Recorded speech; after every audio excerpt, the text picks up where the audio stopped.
The lighthouse at Driftwood Point. Each morning at Driftwood Point begins the same.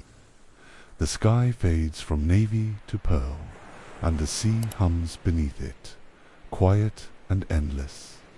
I rise with the sun, not because I must, but because the light feels like an old friend knocking gently on the window. The lighthouse stands at the edge of a long, winding cliff, its stones warmed by salt and time. There's no road, just a narrow path that curls through tall grass and wind-worn trees. Beyond it, the sea stretches in all directions, still and full of memory. Inside, the rooms are spare wooden floorboards, a worn armchair, a kettle that knows exactly how long to sing. There's comfort in the repetition, in knowing that today will unfold slowly, like every day before. The light, the sea, and me. I begin by climbing the spiral staircase, steps echoing softly beneath my boots. At the top, the lantern room waits, glass windows misted with salt. I wipe them clean with a cloth worn thin, revealing the horizon piece by piece. The lens, a gentle giant of glass and brass, rests at the heart of the room.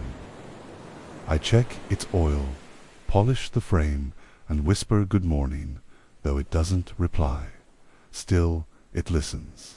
Everything out here listens. The sea, the sky, the light itself.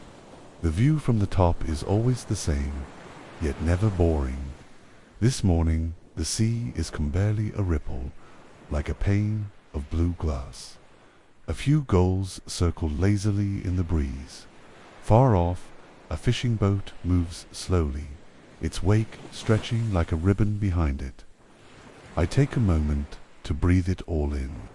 Salt air, the creak of the railing beneath my hand, the wind threading through my coat. I don't speak aloud, but I do think in phrases like little letters I never send, words that float quietly, meant only for me. Downstairs, I light the stove and boil water for tea. The tin clinks as I scoop the leaves chamomile today. I place the cup on the windowsill and sit beside it, the steam rising in soft curls. The lighthouse hums in its bones, old and kind. My journal sits open on the desk, a leather-bound book filled with small thoughts. I write a single line each morning. Nothing fancy, just what I saw, what I felt, sky pale and full of breath, sea like glass, lantern warm. It's enough. Some days I reread old entries. The ink fades a little with time, but the words still feel true. They remind me that the days are not the same, even if they seem to echo. Each has its own softness, its own way of wrapping itself around me. After tea, I step outside onto the narrow balcony that circles the tower. The railing is cool beneath my fingers, slightly damp with sea mist. Below, the waves press softly against the rocks, a slow, steady rhythm that never asks for attention. From up here, the land seems far away. Just the sweep of grass behind the tower, and beyond that, a thin ribbon of trees. No roads, no houses. Just the wind, the birds, and the quiet breathing of the tide. It's a loneliness that feels full. I walk the perimeter, boots thudding gently against the wood. Every creak, every groan in the beams feels familiar, like the lighthouse itself is stretching in the morning air, remembering its shape. It's old, but still proud, still standing. Downstairs again, I tend to small things. I check the hinges on the door, sweep the stairs, oil the lantern gears. Tasks passed down from one keeper to the next. I don't know all their names, but I feel them here. This is a place built on care.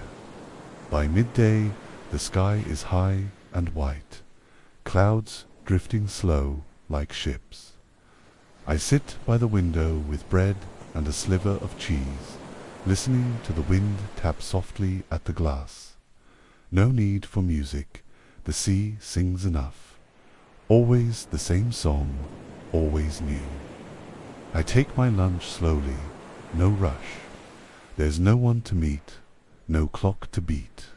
The kettle hisses now and then, reminding me it's ready for a second cup.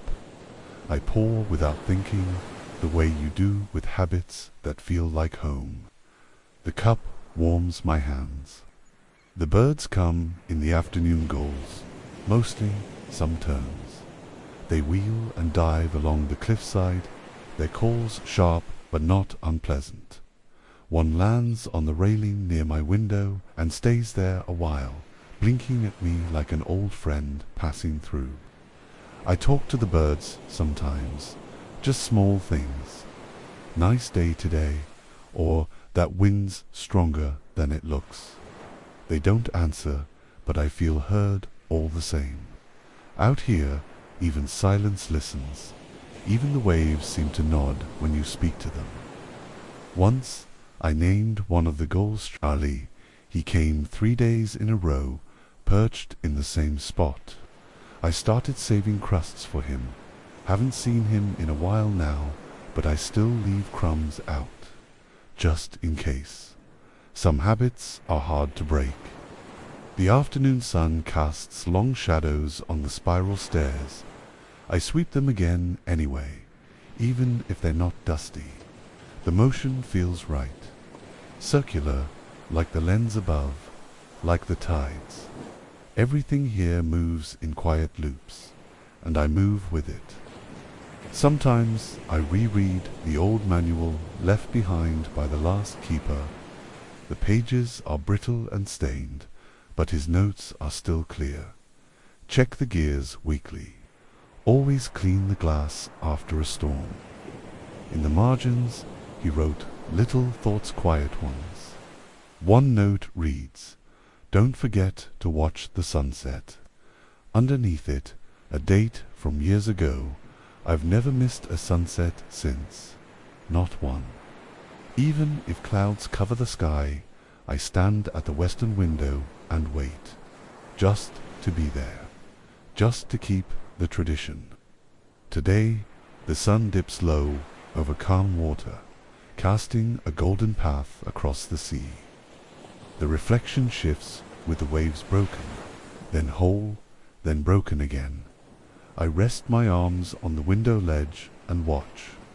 It never feels old, this ritual of light. The sky turns pink at the edges, then lavender. Shadows stretch long across the tower floor. Inside, everything glows, softly brass, wood, glass, even the walls. The lighthouse holds the color like it knows it's borrowed and brief. I light the lantern just before the last of the sun slips away. The flame flares quietly, then settles into a steady, gentle glow. The lens begins its turn, slow and smooth, casting light out across the darkening sea. A signal, a promise, a rhythm. With the lantern lit, I climb back down the winding stairs, hand trailing along the cool stone wall. The tower hums now, faint and low, like it's speaking to the sea. I listen without trying. The quiet out here has layers, and I've learned to hear them all. Night falls gently at Driftwood Point. No harsh edges, just a slow dimming, like someone turning down a lamp. Stars blink on above the horizon, one at a time.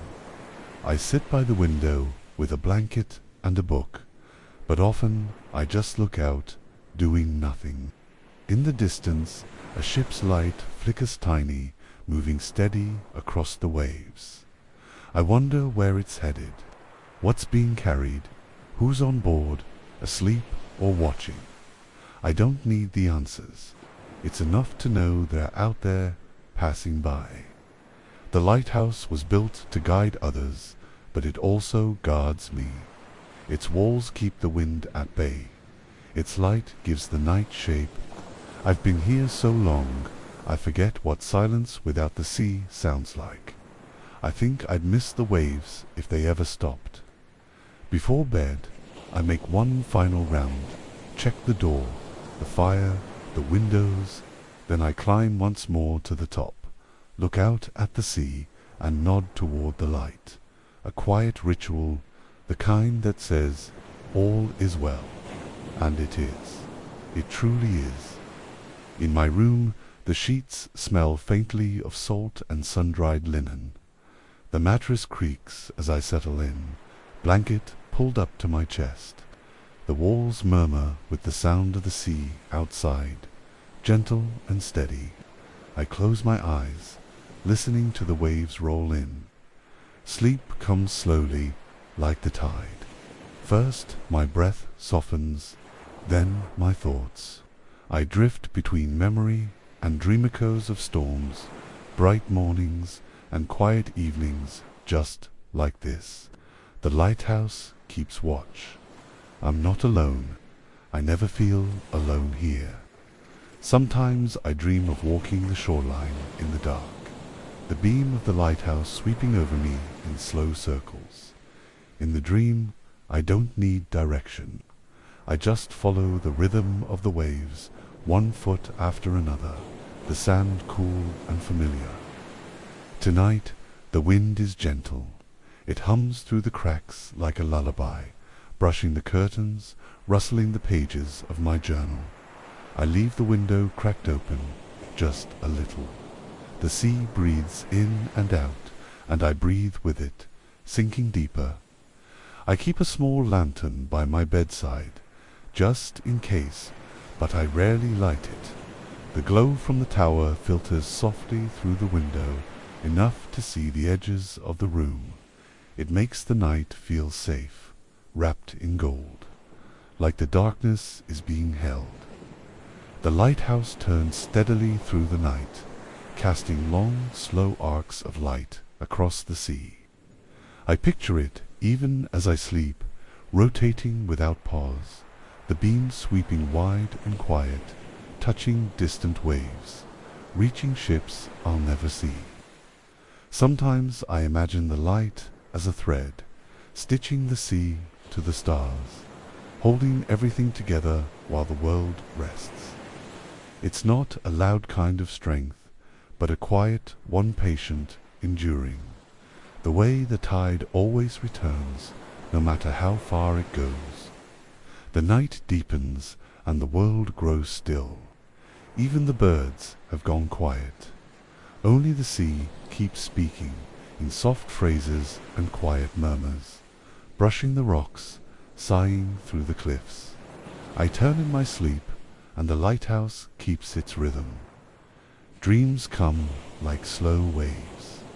I walk familiar paths down winding steps, across the grass, along the edge of the cliffs. Always gentle, always slow. Sometimes I see the other keepers in my dreams. We nod at each other, no words needed, just knowing. Outside, the stars shift across the sky, and the moon sends a silver path over the water. The beam of the lighthouse crosses it again and again. It's a dance light over light, movement over stillness, and somewhere beneath it all I sleep. A soft breeze sneaks through the window, carrying the scent of salt and distant rain. I shift beneath the blanket, half aware, half asleep. The lighthouse turns above, steady as breath. Its glow washes over the room in slow, golden pulses. I dream I'm floating, not in water, but in light, buoyed by silence, drifting just above the waves. The beam of the lighthouse shines beneath me, not guiding, but cradling, like the arms of the sea itself. I feel weightless, timeless, calm. The storm will come tomorrow, can feel it in the air even now, but it doesn't trouble my sleep. I've weathered many storms here. They come, they pass. The walls are thick, the windows strong, and the light always keeps turning. In my sleep, I hear a gull cry once, distant and clear. The sound reaches through the dream, anchoring me to the present. The sea murmurs below, a soft lullaby, rising and falling like breath. Everything here breathes together. Sea wind, light, me. And still the light turns. A single golden sweep against the sky. It's a promise kept, hour after hour. Never tiring, the sea rolls on beneath it, endless and unhurried. In this place, even time moves gently, and I sleep carried by the rhythm. The air grows cooler near dawn. A faint silver begins to edge the window, the kind of light that doesn't wake you but invites you gently back. I stir beneath the blanket, but stay still, eyes closed, letting the hush of morning hold me a little longer. The lantern above is still turning. I can hear its quiet rhythm, soft whir, like breath. It never stops, not even when the sky begins to brighten. That's the way of lighthouses. They shine until they're no longer needed, then wait without complaint. I rise slowly, the floorboards cool beneath my feet. I move without words, without sound. The kettle goes on. The same tea leaves, the same cup. Outside, the sea is still dark, but the horizon glows faintly, a promise of sun beneath the waves. I climb the stairs once more, each step familiar, each turn of the spiral like a memory repeating itself. At the top, the glass is cool with dew. I wipe it gently and look out. The stars are fading, one by one, giving the sky back to the day. The world holds its breath in that quiet hour before sunrise. No birds yet, no boats, just stillness. Just the turning of the light and the distant hush of waves meeting rock. I stand in silence, feeling the edge of night begin to loosen its hold.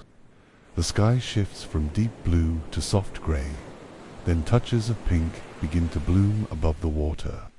It's a slow reveal, like the world pulling back a curtain. I rest my hands on the railing, feeling the sea air rise, cooler now, but kind. Below, the tide has come in, smoothing the shoreline.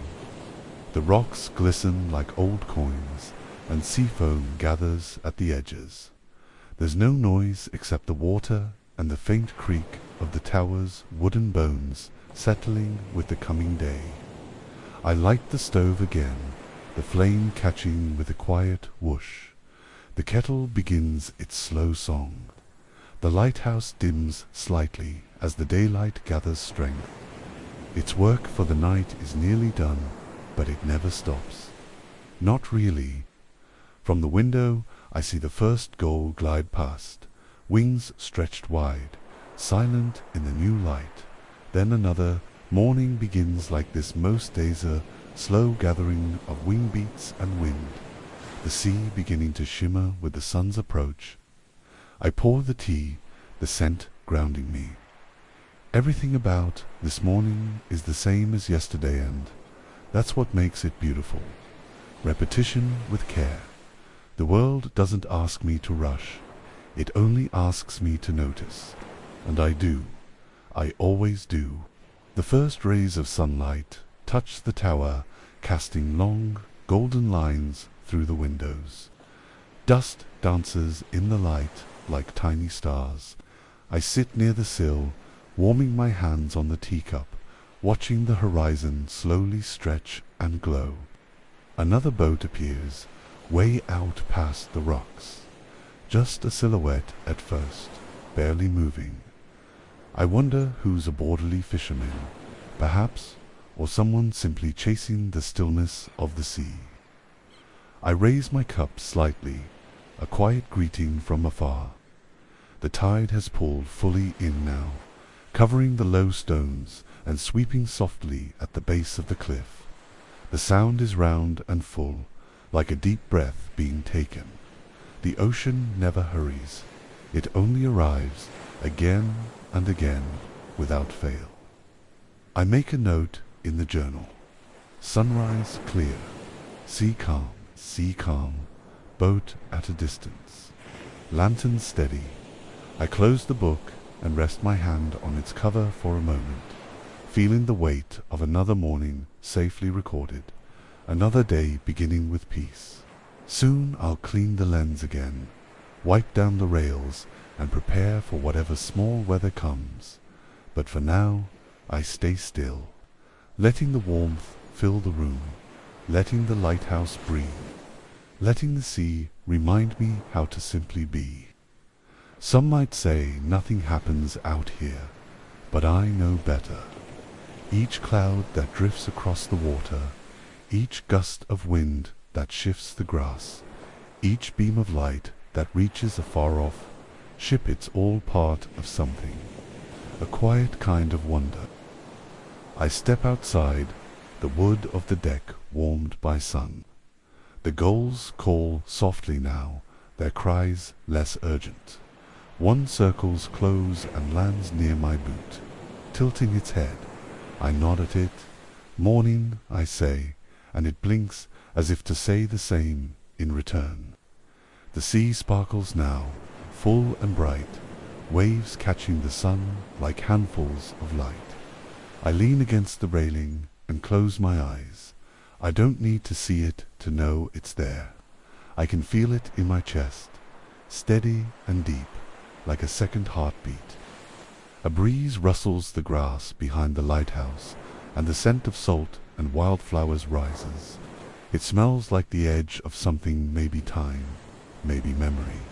I breathe it in slowly, anchoring myself in the simplicity of the moment. I turn back toward the tower, ready to begin the day's tasks. But before I step inside, I glance once more at the sea. It holds everything and asks for nothing, just to be seen, just to be known. And here, each day, I do just that. Inside, the tower feels warm, no sunlight filtered through thick glass, resting gently on stone and wood. The lantern above still spins, slower now, its light pale against the day. Still, I check it. Still, I whisper thanks before I go. I sweep the steps, polish the brass handles, fold the cloth I used to clean the glass. These small things matter here. Not for visitors, there are none, but because care itself is a form of company. Every act of attention adds to the calm. The hours stretch ahead like the tide, slow and open. Maybe I'll read. Maybe I'll mend that loose shutter on the north side. But first, I'll sit. Just sit.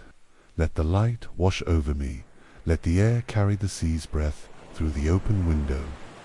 And as I sit, the lighthouse settles with me. It doesn't need applause or purpose beyond what it already is. A keeper of light, a place of stillness. I think I've become the same less, a man waiting for something more, a part of the rhythm itself. So I breathe, I listen. The waves roll in, the light keeps turning. Another day has begun at Driftwood Point, and I am here watching, resting, keeping company with the sea. And that is enough. Tides and teacups.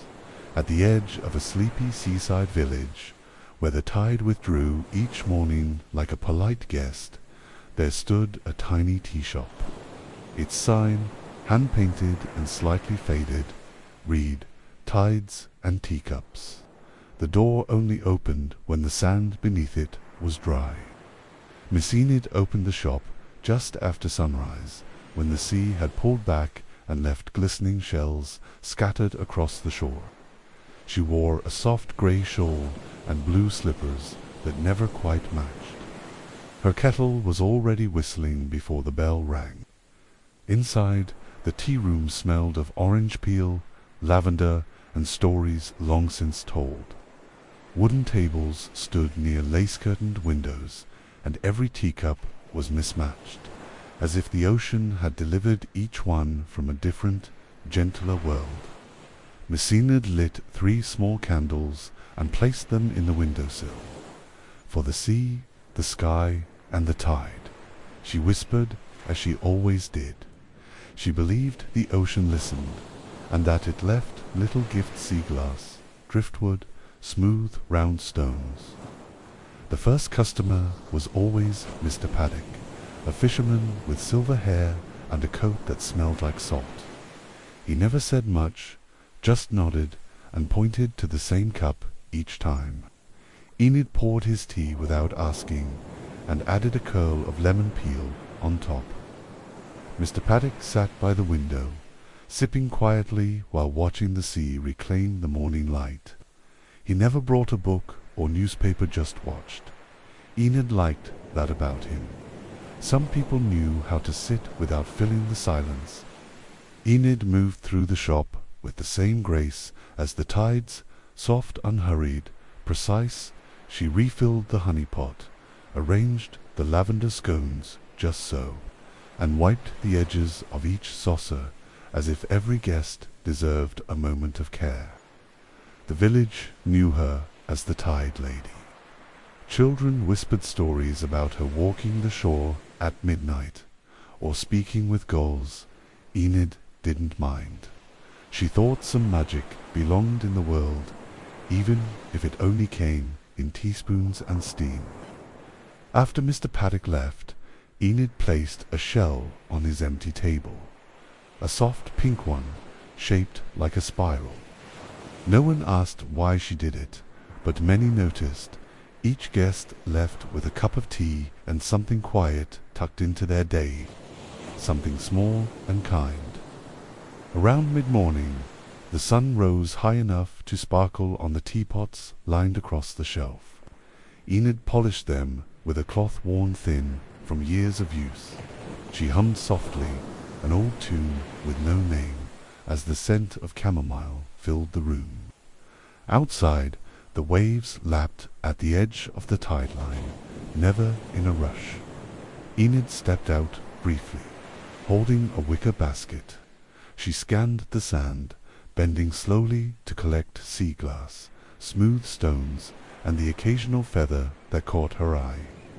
She believed the sea brought her these gifts, on purpose, little thank yous for keeping her kettle hot and her windows clean. Each item she picked up found a place in the tea room, resting in bowls, jars, or tucked inside potted herbs on the sill. Back inside, she arranged the sea glass by color greens, blues. The rare lilac hand sprinkled a few into the water of a mint plant. She said the sea liked to be part of the roots. Guests didn't ask, but they often found themselves smiling anyway. A soft bell rang as the door opened again. This time it was Mara, the young woman who painted postcards of the coast. She always chose the seat in the corner, where morning light filtered through lace and danced across her sketchbook. Enid brought her jasmine tea without asking.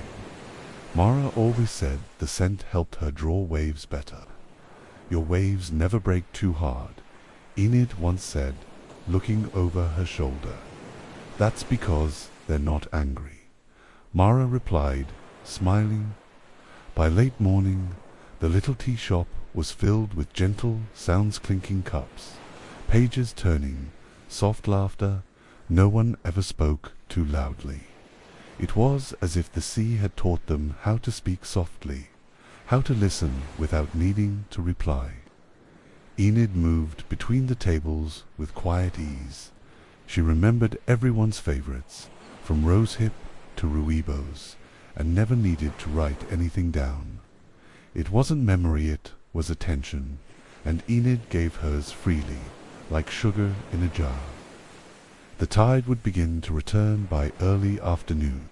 Enid knew it not by clock, but by scent the way the air grew heavier, the salt more present, like the sea breathing in again after a long exhale. She always noticed before anyone else. She refilled the kettle one last time and placed a fresh plate of buttered oatcakes near the register. They were warm, soft, and just slightly sweet-made with her grandmother's recipe and a touch of sea salt, always sprinkled by hand. A boy wandered in holding a toy sailboat, his mother just behind. Enid knelt to greet him. Ity offered him a seashell instead of a menu. "Choose one," she said. "It'll tell me what tea you need." He picked a pale blue one without hesitation. Enid studied the shell as if it held a secret. "Peppermint with a touch of fennel," she whispered, and the boy's eyes lit up. His mother smiled, mouthing a silent thank you. Enid simply nodded and moved to the kettle, her shawl swaying behind her. She poured the tea carefully into a cup with tiny stars along the rim. "This one's for explorers," she said, placing it before the boy. He cupped it with both hands, steam curling toward his nose, his toy sailboat forgotten on the table. Outside, the tide crept closer, lapping against the posts that held the shop above the sand. The sun hung low now, casting long shadows across the floorboards. Enid began quietly stacking empty plates, her fingers light and practiced. She never rushed the last hour. That time belonged to the sea. It was when the light grew golden and the world held its breath. Enid believed every day should have a moment where nothing moved to fast wear. Time softened just a little. The guests noticed it too. Conversations slowed. Pages were left unturned. Mara set down her brush and simply watched the tide come in. No one asked for the time. They all seemed to know, without words, that the tea room would close soon. Enid began her closing ritual with care. She snuffed the 3 candles in the window one by one, for the sea, the sky, and the tide. She whispered again, her voice softer now. The room felt like it was exhaling with her. She returned each teacup to its shelf, never in the same place. That way, they had to find their way home differently each time. Enid believed even cups liked a bit of adventure, especially ones that had held warmth and stories. The boy with the sailboat left with a smooth green stone in his pocket. Mara tucked a shell into her sketchbook. Mr. Paddock, long gone, would later find a star-shaped pebble wrapped inside his coat. No one ever asked why. They just smiled. With the last guest gone, Enid locked the door. The tide was close now, almost under the steps.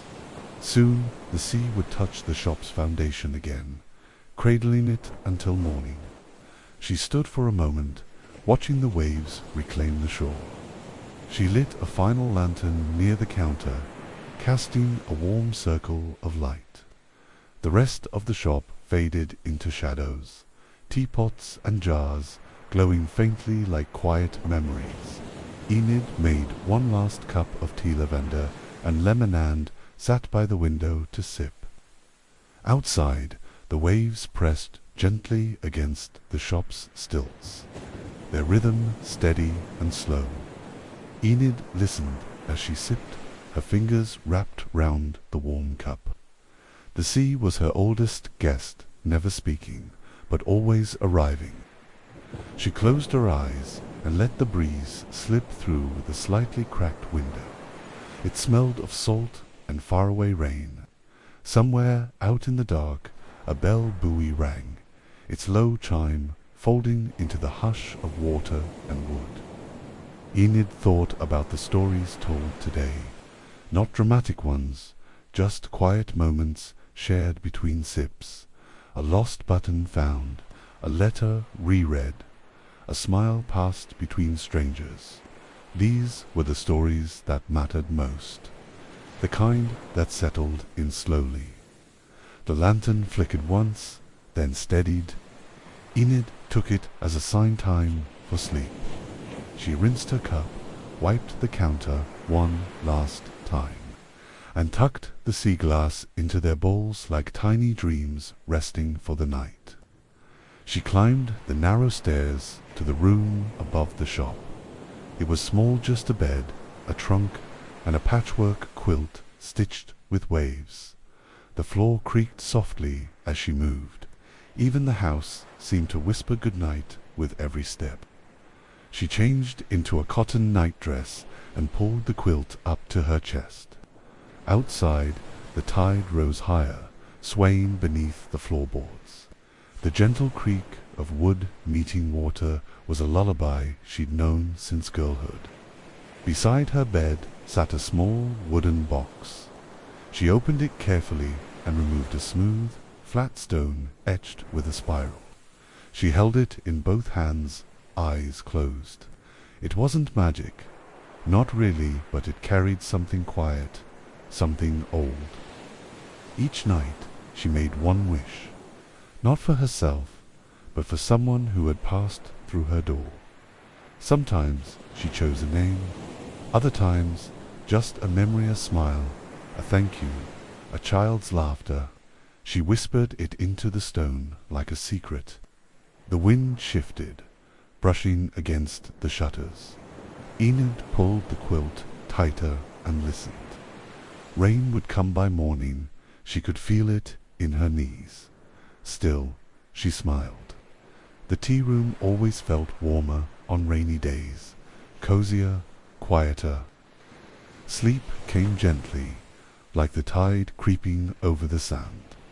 Her breaths slowed, matched to the hush beneath the floor.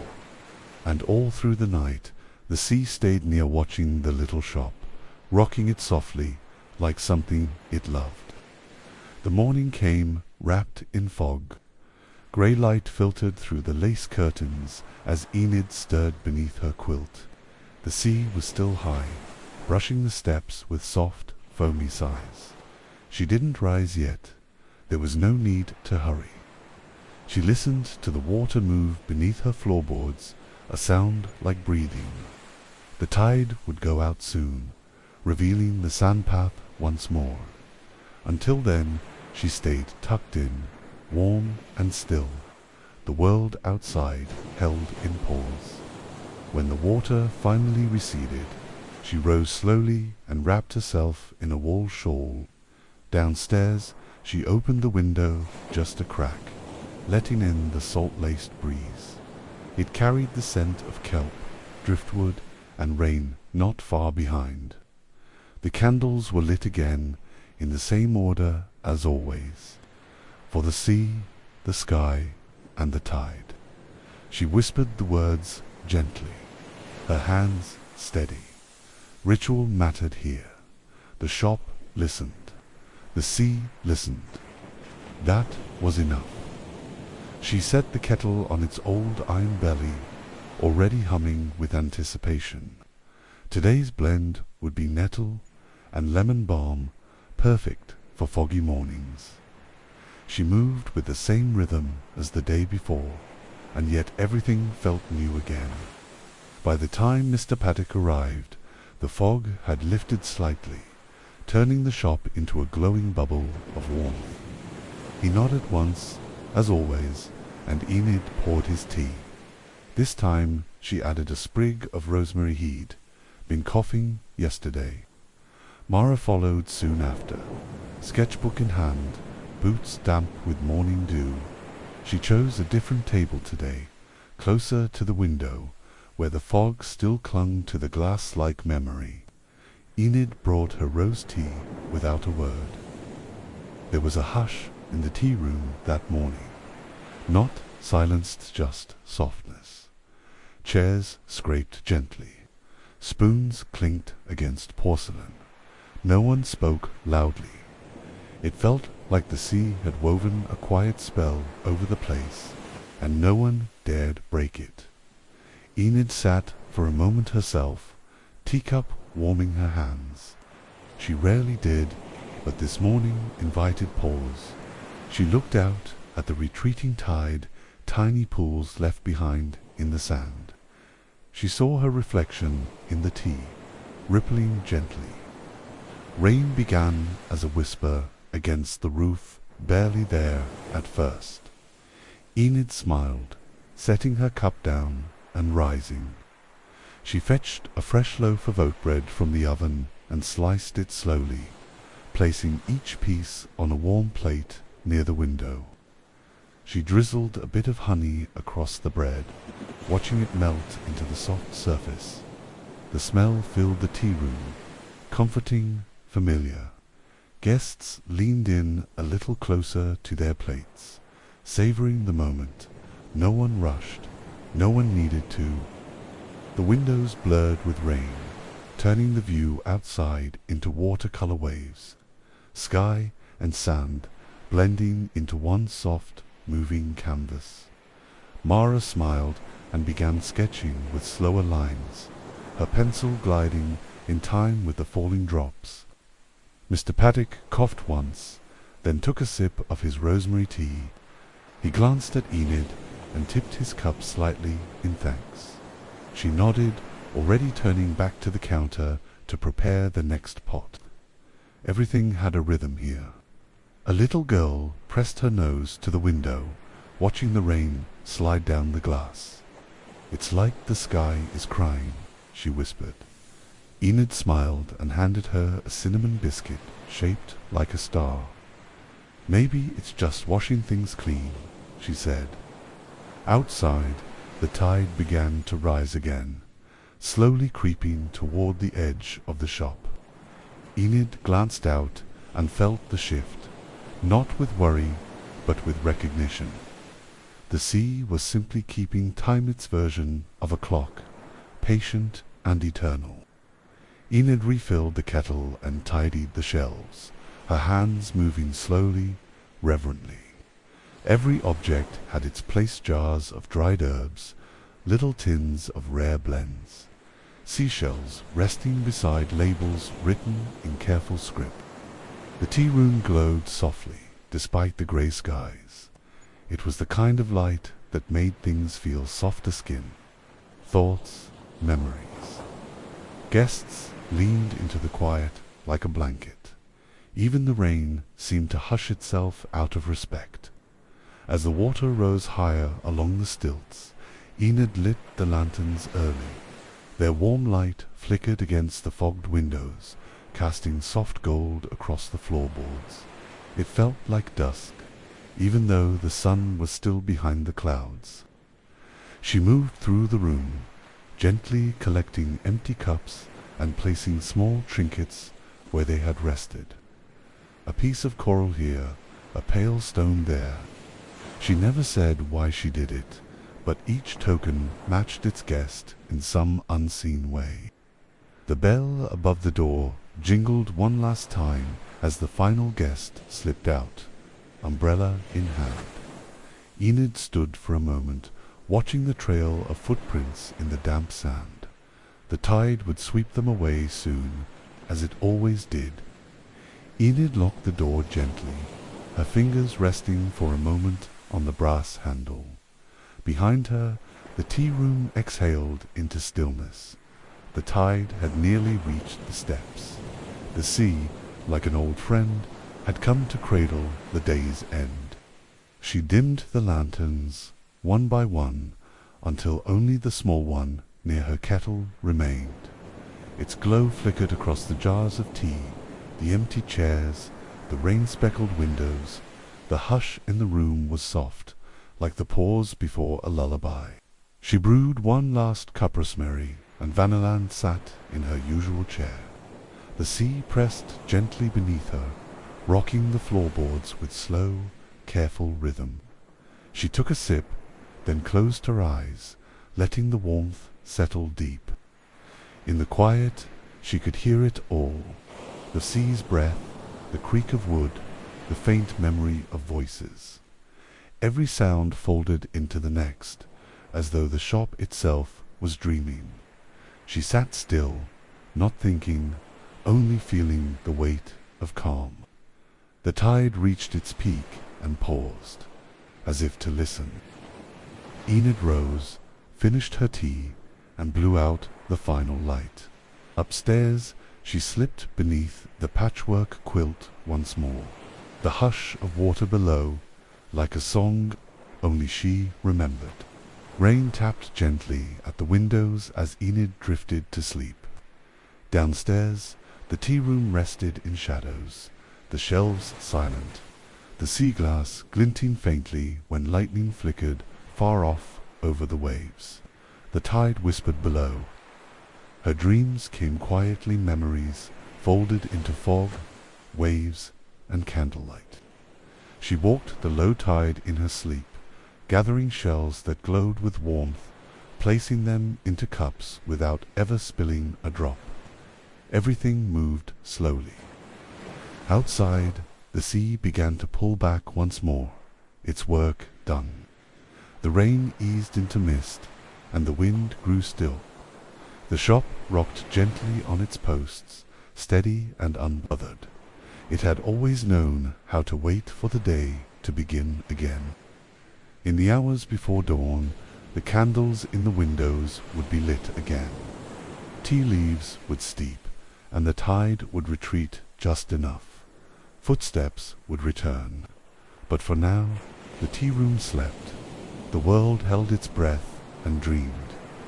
And in that dreaming, the sea watched over tides and teacups, carrying the day's stories far and wide. Enid, the tide lady, slept soundly above, wrapped in salt air, sea glass, and silence, until morning called once more with steam and kindness. Beneath the coral sky, the ocean greeted me like a held breath, cool, endless, blue. I slipped beneath the surface, my body weightless, carried by the hush.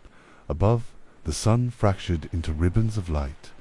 Below, the sea opened wide, ready to be listened to. Each kick of my fins sent gentle ripples through the water.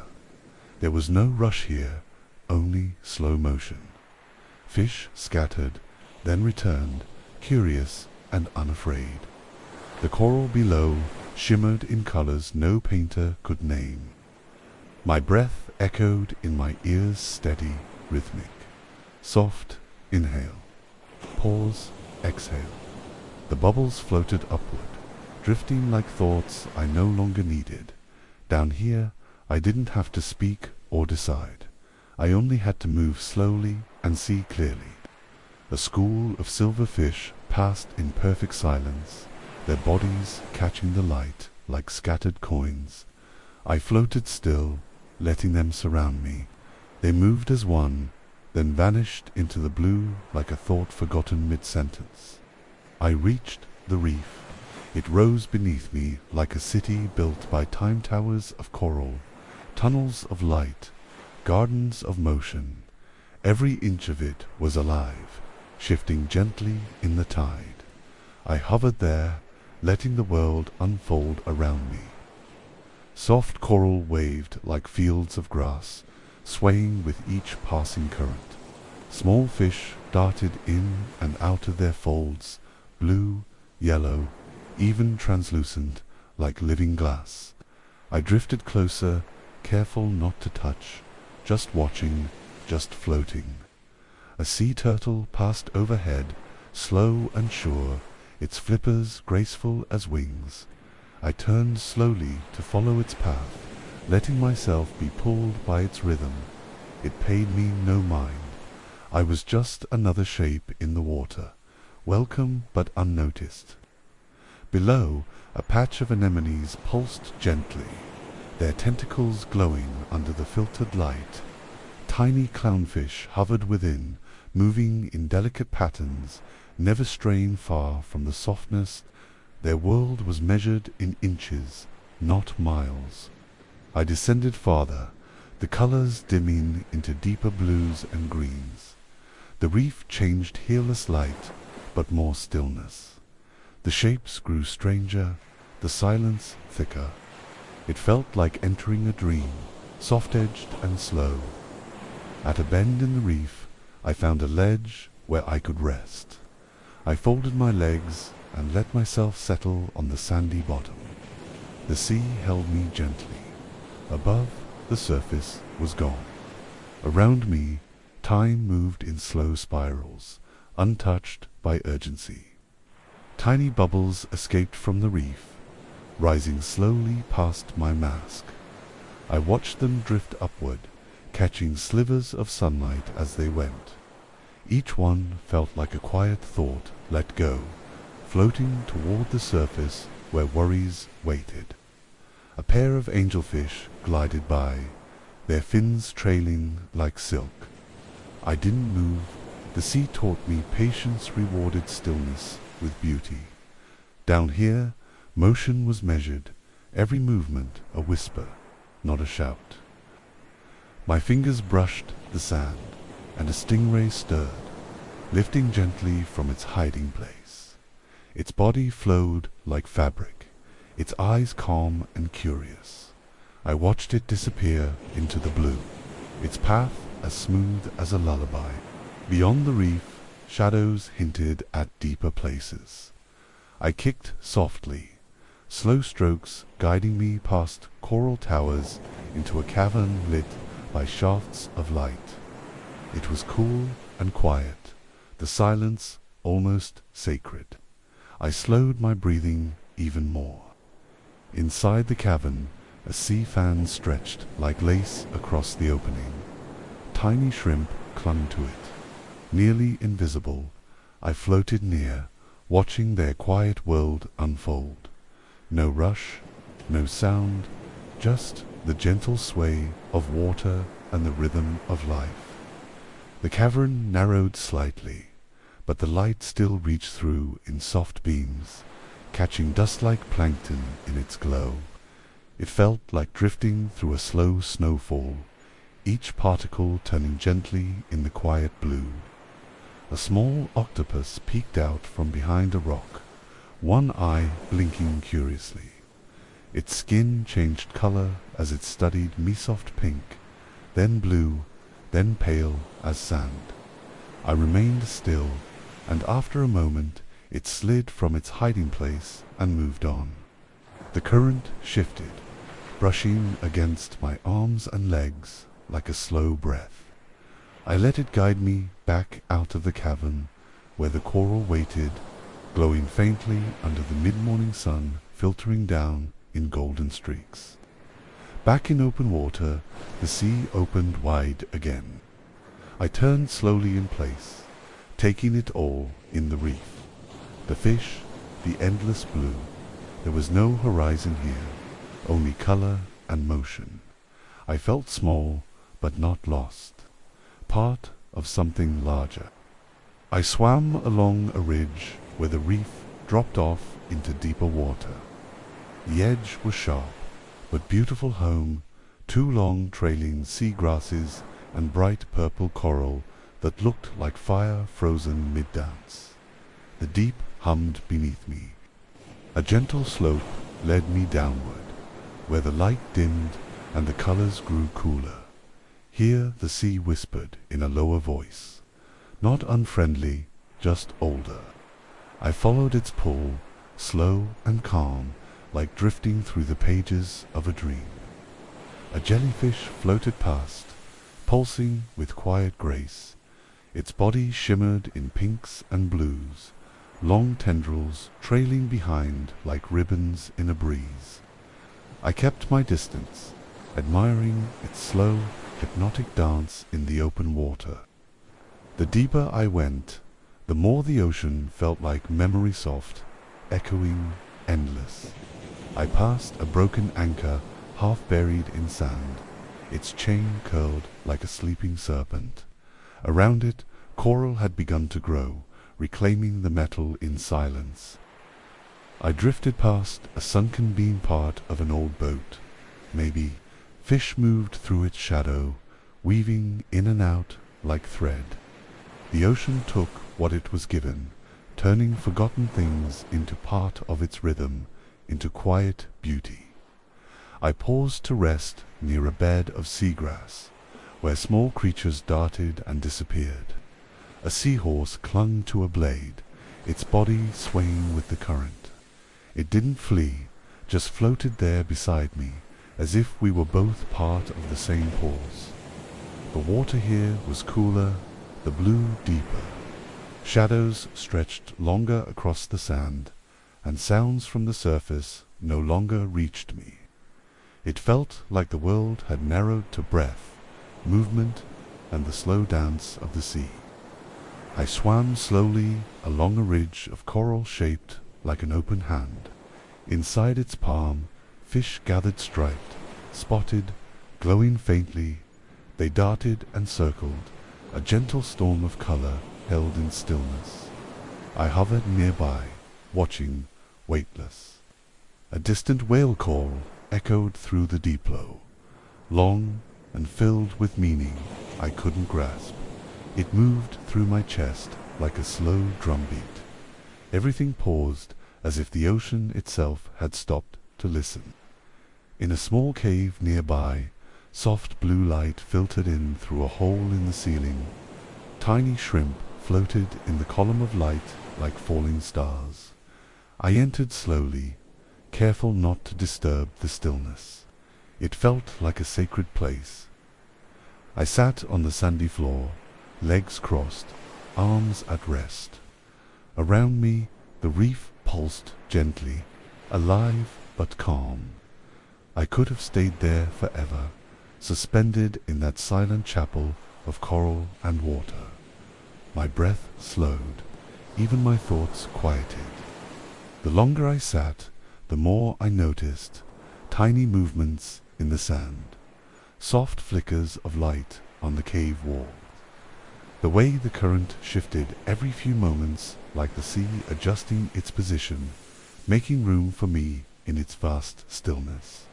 A crab emerged nearby, its legs clicking softly as it moved sideways across the sand. It paused, antennae twitching, then disappeared behind a rock. Everything down here moved with purpose, yet none of it felt rushed. I felt a gentle tug at my awareness, the sense that time was passing. Not urgently, just enough to notice. I rose slowly from the sandy floor, giving one last glance to the glowing shrimp, still drifting like dream flakes in the light. As I swam out of the cave, the water warmed slightly and the light grew richer. The coral colors returned orange fans, deep green tubes, soft pink bulbs. It was like re-entering a slow sunrise, unfolding one color at a time. A dolphin appeared in the distance, then another. They swam in wide loops, their motions playful but unhurried. I didn't approach, I just watched, arms still, heart open. Even their joy was quiet here, wrapped in the hush of the sea. The dolphins vanished into the blue, their shapes dissolving like shadows in mist. I floated in their wake, the water still warm where they'd passed.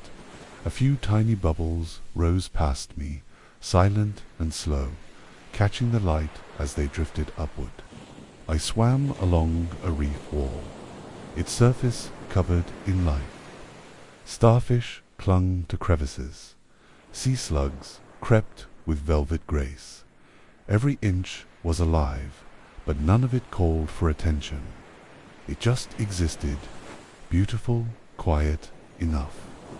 The sun above sent soft rays filtering through golden trails that danced along the coral. I reached out gently, letting one of the beams fall across my glove.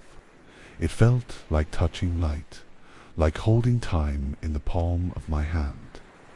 I found a quiet slope of sand and settled again, my body gently swaying with the water. In the distance, a school of fish twisted through the open blue, their movement a single thought. I watched, steady and still, part of the moment. Down here, the world didn't ask for anything. It just offered itself, soundless, weightless, timeless. I let go of my thoughts like small pebbles, dropping them gently into the sand. The sea received them without a word. I drifted along a path of scattered shells, each one smoothed by time and tide. Some were cracked, others whole, but all were beautiful. The sea had shaped them with patience, turning loss into form, silence into art. A gentle current curled around me, carrying warmth from the surface. I floated with it, arms at my sides, eyes open to the shimmer above. The light danced across my mask, gold rippling like wind through tall grass. A single lionfish hovered near the rocks, its fins slow and deliberate.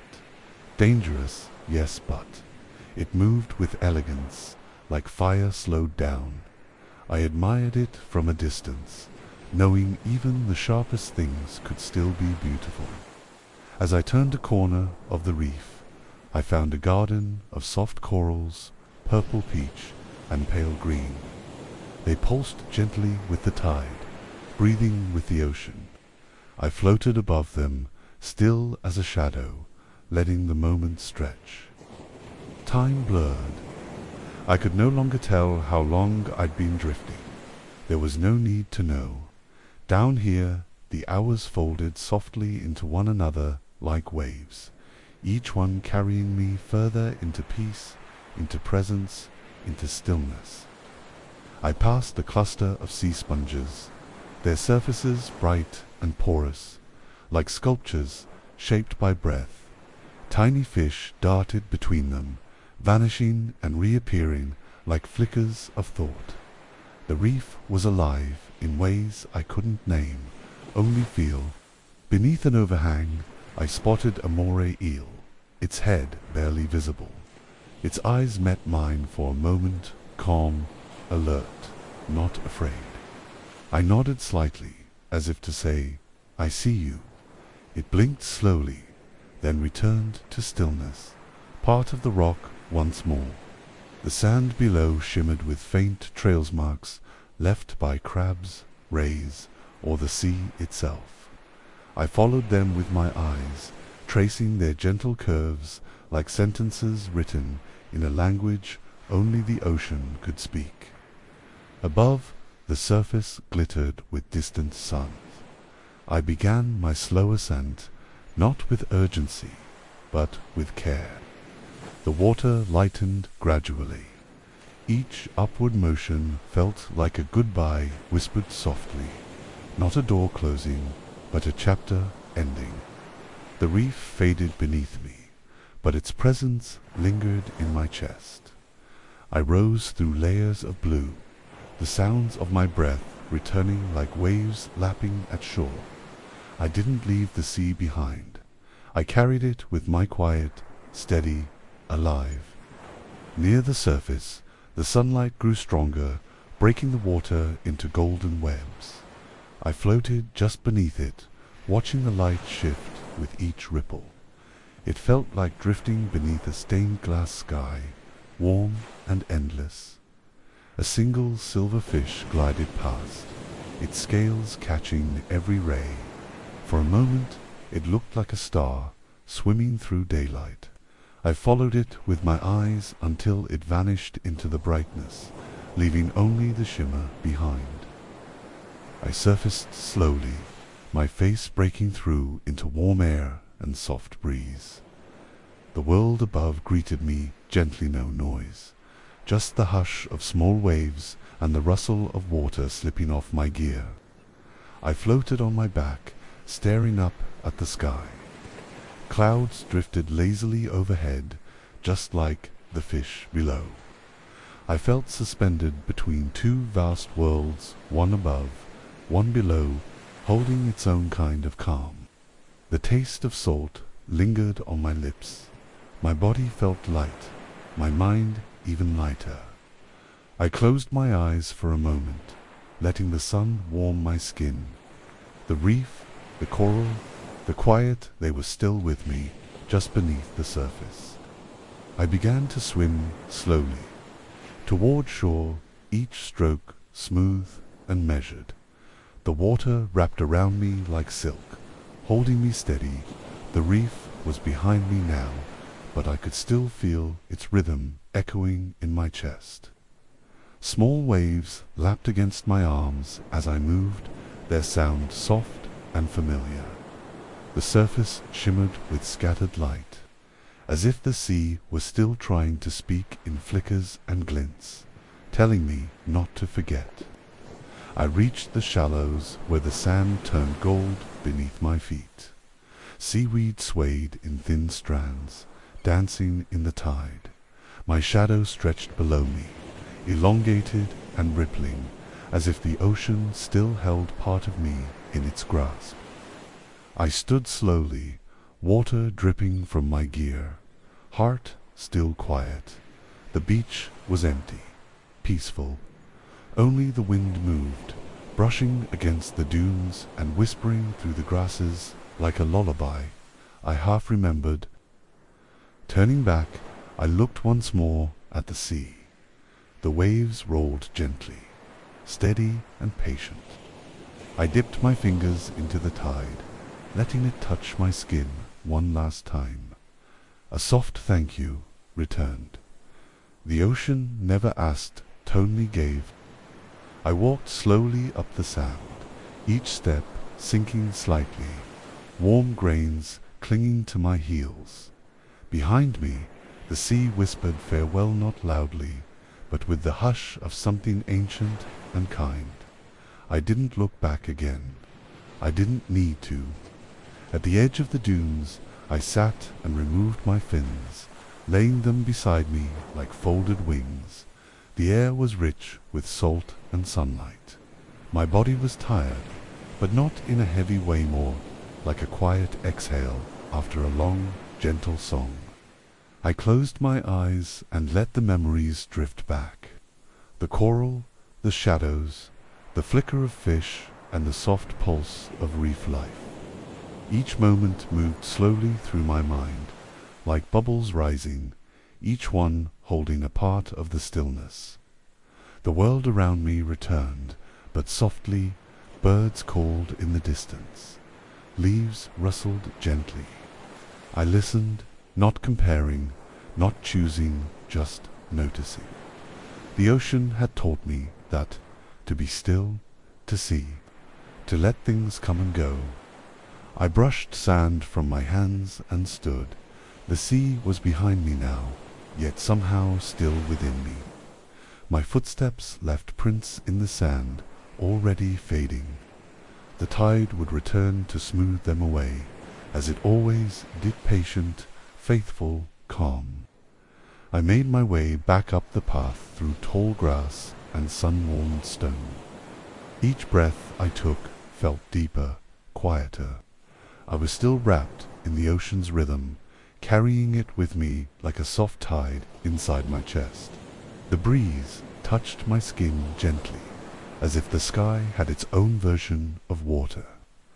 I paused at the top of the hill, turning one last time to see the horizon. The sea stretched out endlessly, holding stories I had only just begun to hear.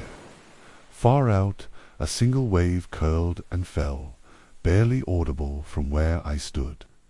That sound, a soft crash, followed by calm, was all I needed to remember.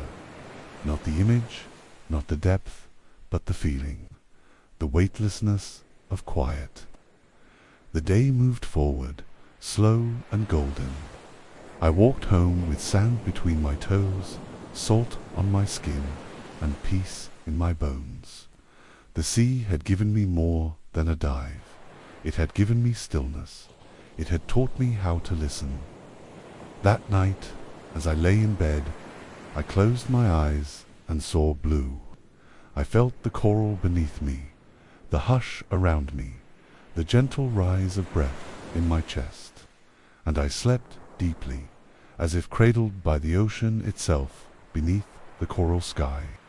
The wind over Seagrass Bay, Each evening, just before sunset, Theo walked the winding path down to Seagrass Bay. His boots were worn smooth from years of sand, his coat always smelling faintly of salt and wind. The sea never greeted him with noise, just the soft hush of waves and the long grass rustling like a memory being stirred. The water shimmered in soft gold and powdery blue, reflecting the sky's gentle descent into twilight.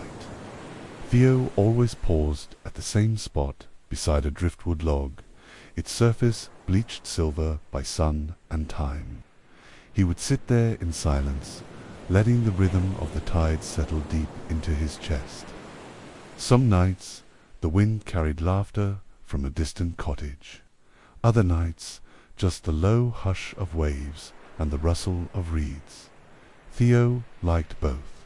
He never expected the same song twice. The sea had 100 voices, all of them gentle, none in a hurry. He poured tea from a dented old thermos, steam rising into the cool air. Holding the cup with both hands, he let the warmth seep into his fingers. It was part of the ritual. The sitting, the sipping, the listening. As the tide crept closer, the world slowed with it, calm settling over everything. Theo didn't always speak, but when he did, it was quiet, just a name, a date, a place, and the wind would take it, tugging it gently toward the sea. He imagined it drifting through the waves, sinking into memory, where it could rest undisturbed. Tonight the tide was low, and the air carried the scent of wet stone and sea lavender. Theo watched gulls drift just above the shoreline, their wings barely moving.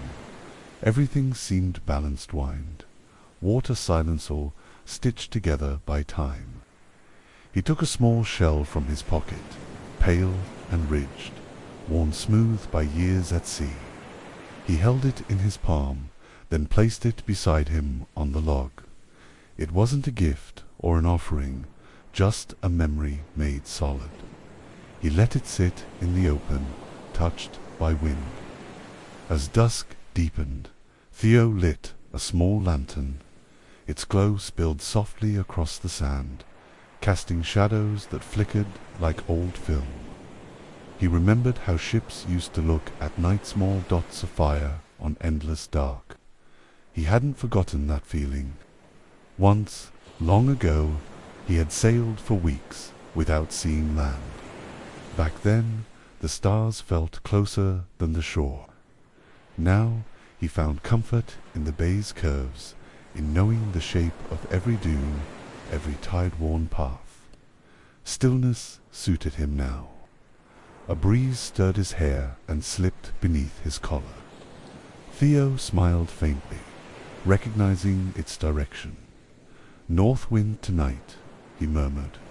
That meant colder air, clearer skies, maybe a full moon, maybe the kind of quiet dreams are made of. Theo stood and walked slowly along the water's edge, boots leaving soft impressions in the wet sand.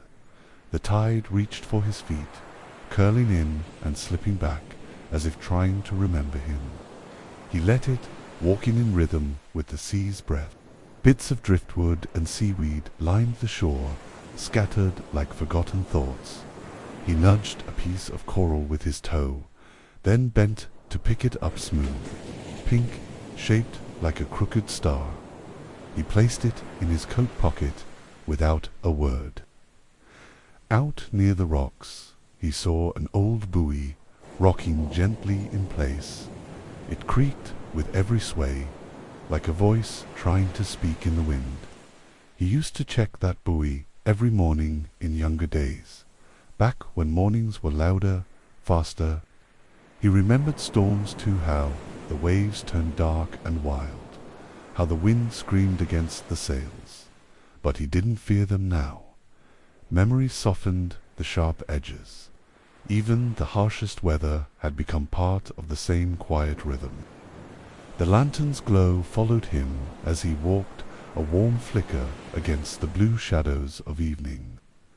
The stars had begun to show, tiny lights scattered across the sky. Theo looked up and nodded to them, as if greeting familiar faces. He returned to the driftwood log and sat again, the sky now darker, painted in soft indigo. Crickets chirped from the grasses behind him, and the tide whispered closer. Theo wrapped his coat tighter, not from cold, but from comfort. From his coat pocket he pulled out a small folded map, edges, worn lines fading. It wasn't for directions anymore. It was a reminder of places once traveled, names once spoken. He unfolded it gently and ran his fingers across the paper. There was a small tear near the southern edge. He remembered how it happened. A gust of wind had taken the map mid-sail, and it caught on a compass needle. They'd laughed about it then. Now the tear felt like part of the story. He folded the map again and placed it back in his pocket. The sea was darker now, but no less familiar. It breathed in slow waves, curling softly along the shore. Theo leaned back against the log and closed his eyes, listening closely. Somewhere in the distance, a bell rang a single tone, soft and far off. It could have been from a buoy, or just memory echoing back. Theo smiled at the sound, real or not. It was enough to know it had once been part of his life. The stars multiplied overhead, each one steady and quiet, like distant companions watching from above. Theo traced constellations in his mind, Orion, the sailor's anchor, always pointing him home, even when he was far from shore. A memory surface, sailing under a moonless sky, trusting only the stars, his hands on the wheel, the wind in full song. He remembered the calm after the wind died, the sails loose and the water still, like the ocean had fallen asleep. He took a deep breath, filling his lungs with the scent of salt and seaweed, old wood and wind. There was a peace to this place that couldn't be named. It asked nothing from him, only that he sit and breathe and remember. His tea had gone cold, but he didn't mind. He poured the last of it onto the sand, beside him a small offering. For the tide, he said softly. The steam rose briefly, then vanished into the night, like everything eventually does. The waves reached just a little higher now, slipping over his boots. He didn't move, he let them. The ocean wasn't taking it, was touching, just checking in, just reminding him he belonged to it, still and always. Theo leaned forward, resting his elbows on his knees. The night was full now, the sea a sheet of shifting black velvet. Every now and then the moonlight broke through clouds, lighting the water in silver threads that swayed and vanished. He thought of the people he'd sailed with, voices carried on wind, laughter over open decks, stories swapped under the stars. Many were gone now, returned to the sea, or scattered across distant ports. But here their echoes still lingered. The lantern beside him flickered in the breeze. He adjusted the glass gently, the way one might tuck in an old friend for sleep. Its glow held steady, casting a warm halo around his boots and the shell he'd left earlier on the log. Behind him the dunes rose like sleeping giants, their shapes soft in the starlight. In the grasses a heron stirred, then settled again. Everything was slow, deliberate, like the bay itself was caught in a quiet breath. Theo stood once more, stretching slowly. His joints ached, but not in complaint, just in memory. He walked a few steps toward the water and let the tide touch his soles again.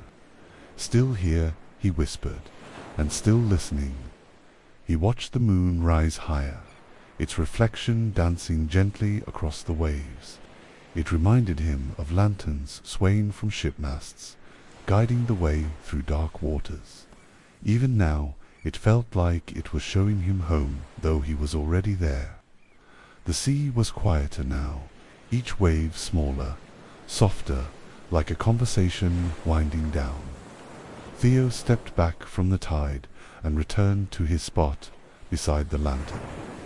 The log was cool beneath him, the air calm and still. From his pocket, he pulled a small, tattered notebook. Its pages curled at the corners, smudged with salt and age. He flipped it open to a blank page and began to write not in sentences, but fragments, names, winds, dreams, whatever surfaced. The act of writing was slow, like stitching together fading stars. He didn't rush, he never had to finish the page. The words weren't for others. They were just pieces of thought he didn't want to carry home in silence. When he finished, he closed the notebook and held it in his hands for a while, feeling the weight of it. It wasn't heavy, but it was full of years, places, and the quiet he'd gathered like seashells. He tucked it away again, carefully.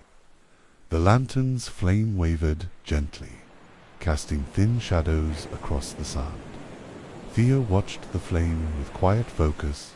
It reminded him of distant lighthouses, blinking slowly across open waters, small steady signals in vast, uncertain dark.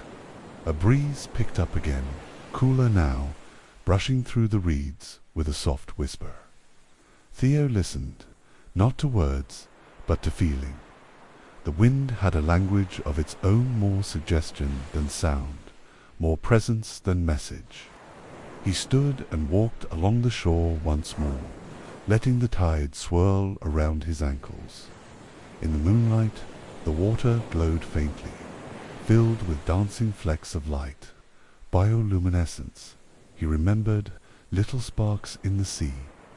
As he moved, those tiny lights trailed behind him like a glowing footprint, fading as fast as they formed. He smiled. Some beauty lasted only seconds, but those seconds could fill a person for years if they were paying attention.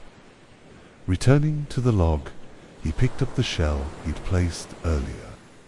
It was cool to the touch, humming faintly with the night's quiet. He placed it in his pocket alongside the others, a growing collection of stillness and stories. The stars above seemed brighter now, as if they had crept closer while he wasn't looking. Theo leaned back, gazing upward, his breath slow and even. Out here, time didn't rush it, stretched gently, like the tide reaching for shore. He remembered a night just like this, decades ago. Younger hands, louder laughter, sails full. He had stood at the bow, salt on his lips, an endless sky ahead. Now the sky was still endless, but quieter, more forgiving.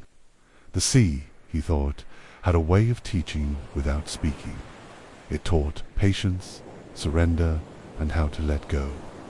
Each wave was a reminder. Rise, fall, return, again and again. He let that thought settle in, like sand in calm water. Behind him, the dunes shifted with the wind. The reeds swayed like they were breathing.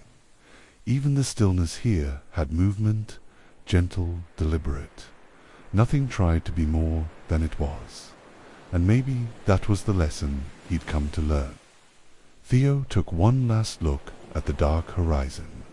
The moon, now high, casting a path across the water. He stood, brushed the sand from his coat, and picked up the lantern. The tide was turning again. It was time to walk home. His footsteps were soft against the damp sand, fading quickly behind him. The lantern's glow swung gently at his side, casting long shadows across the beach. Each step felt like a goodbye, not sad, just part of the evening's rhythm. As he reached the path leading back through the dunes, he paused and turned for one last glance. The bay lay quiet, brushed with silver light, waves whispering to the shore like lullabies. He smiled a silent thank you. The grasses swayed beside him as he climbed the slope, their rustling a soft chorus.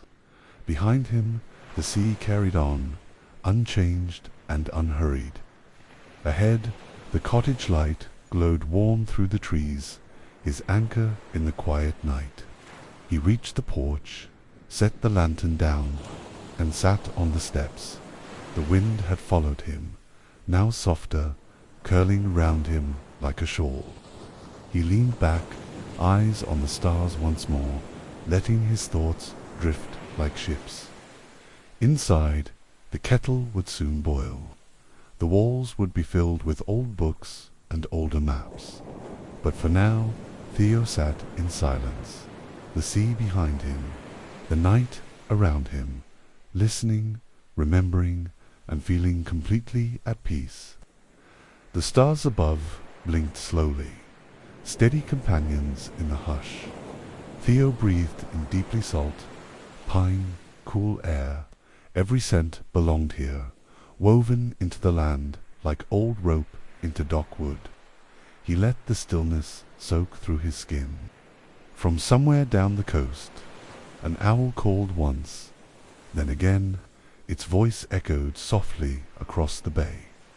Theo smiled. Even the wild things respected the quiet here, choosing not to shout, but simply announce their presence and move on. He picked up the lantern again and stepped inside, closing the door behind him. The wooden floor creaked in familiar tones. Everything in the cottage felt like memory worn, warm, and honest. No need for more than that. The kettle hissed gently on the stove, the sound soft as the sea's hush. Theo dropped a few dried leaves into his mug, watching them unfurl like tiny sails. The tea would be strong and earthy, just like the wind that carried it.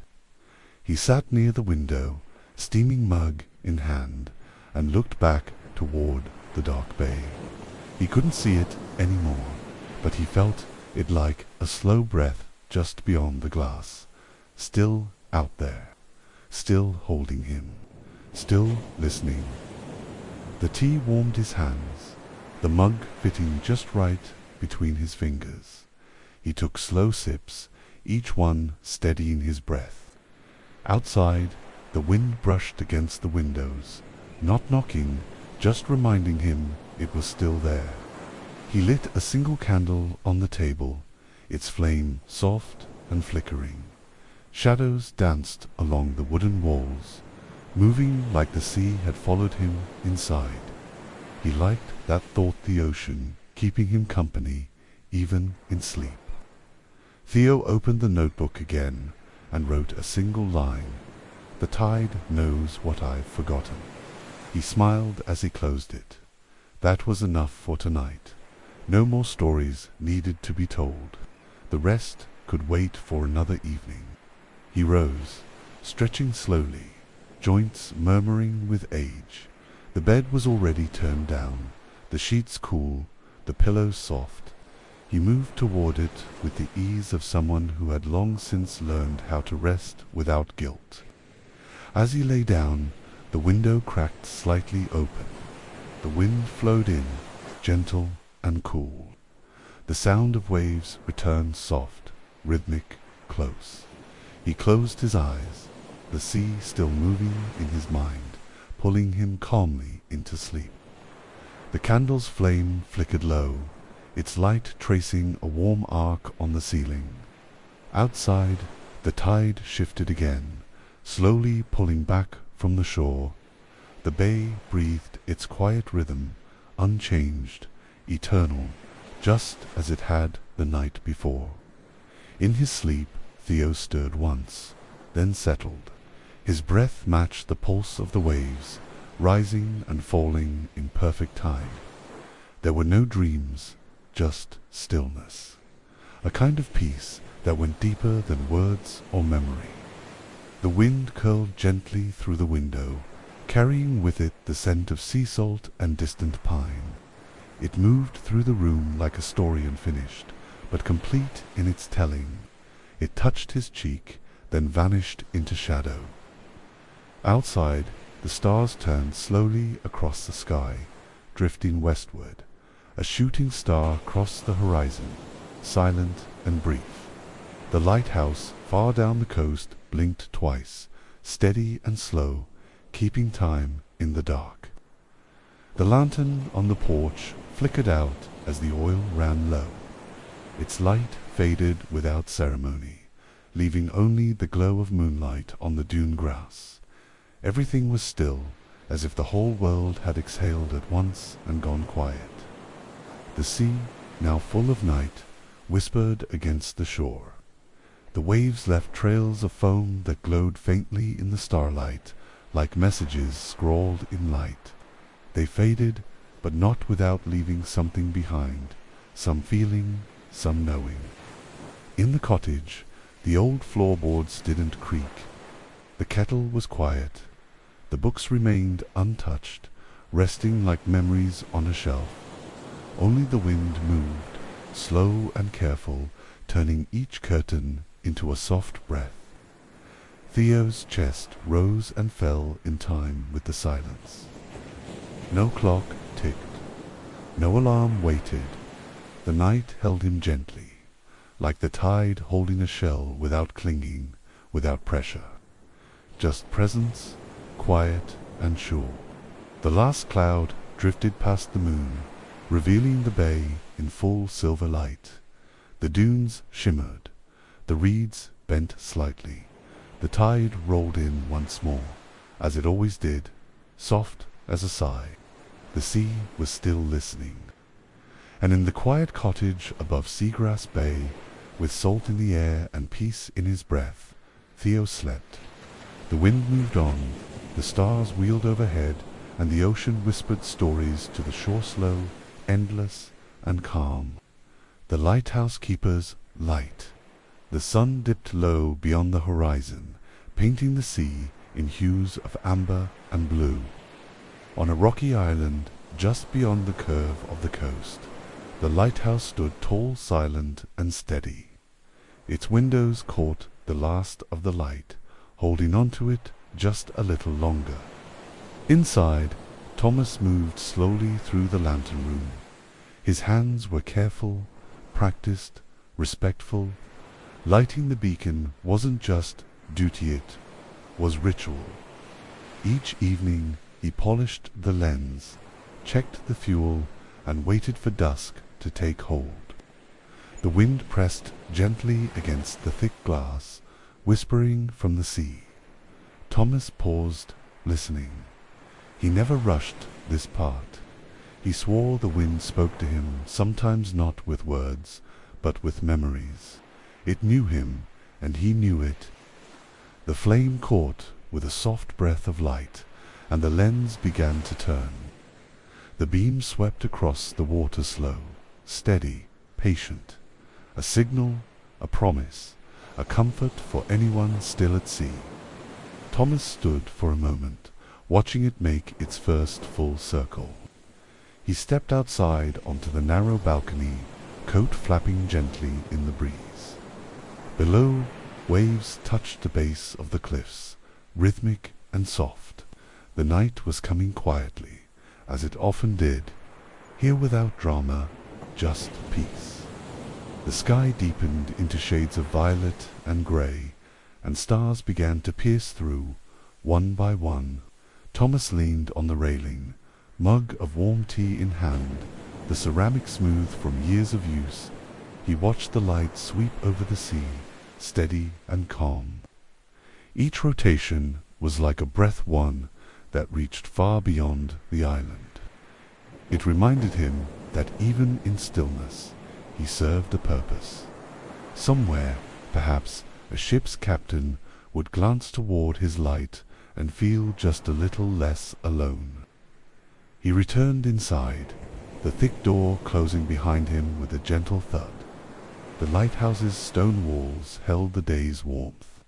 He climbed down the spiral stairs, boots echoing softly, and entered the keeper's quarters below. Maps lined the walls, old and weathered, their corners curling like dry leaves. He traced his finger along one, following the coast he'd once sailed in younger years. The names felt like songs now half remembered, still beautiful. A small logbook lay open on the desk. He jotted the date, wind direction, and sea conditions. Routine, yes, but sacred in its way. These pages weren't just records. They were the rhythm of his days, marked in tide and time. The kettle on the small stove let out a soft hiss, and Thomas poured a second cup of tea. Outside, the sea brushed against the rocks in slow, steady waves. He sipped in silence, the warmth grounding him, the quiet wrapping around his shoulders. He walked over to the bookshelf, filled with sea journals, old novels, and weathered notebooks. Some he'd read dozens of times. Others he kept for the comfort of their presence alone. He chose one, thumbed through its pages, and smiled softly. The lighthouse creaked gently, settling into night. It wasn't eerie, it was familiar, like a ship sighing at anchor. Thomas had grown used to the language of this place, the groan of beams, the whisper of wind, the low hum of the beacon above. He lit a lamp near the window and sat in his worn armchair, the same chair he'd had since arriving. Its fabric had faded, its arms smoothed by years of rest. He looked out at the ocean, at the slow arc of the light moving across the water. Sometimes he thought of the people who once lived here, keepers, long before him. Their routines, their thoughts. He wondered if they too found comfort in the sound of distant waves, in tea and quiet, in being the last light before open sea. Thomas stood and placed a hand on the wall beside him. The stone was cool and solid. It had weathered storms, winds, and years. So had he. There was a quiet kinship between them two sentinels, holding steady as the world shifted around them. The logs crackled softly in the small stove, casting flickering light across the floor. He stirred the coals gently, not out of need, but for the comfort of the motion.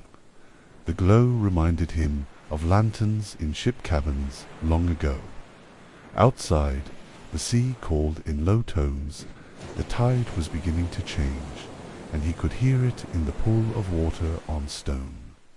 It was a language he'd learned over time, how to hear the difference between a rising tide and a restless one. He made one last round of the tower, climbing the spiral stairs slowly. The beam turned faithfully, casting long arcs of light across the dark water.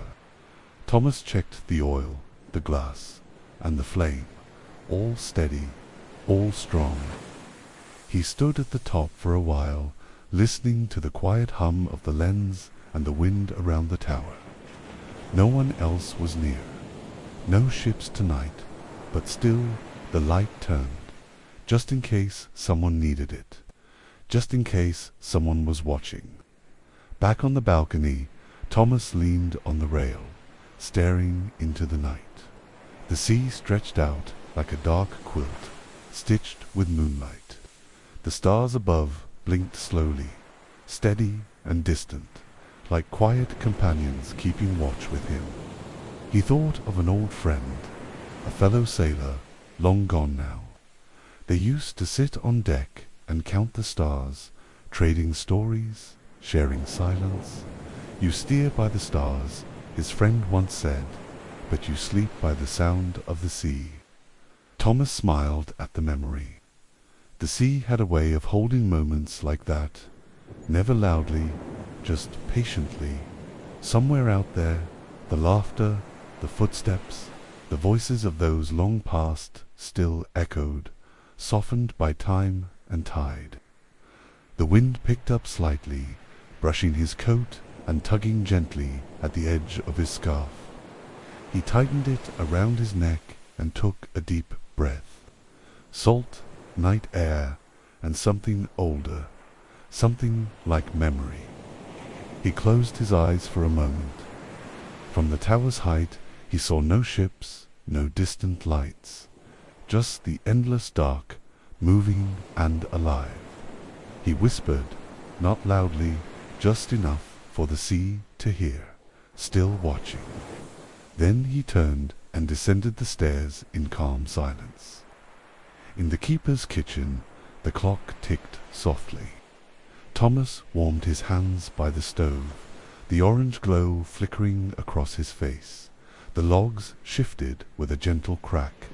It was the kind of quiet only found far from roads and towns. He poured a small measure of honey into his mug, stirring slowly.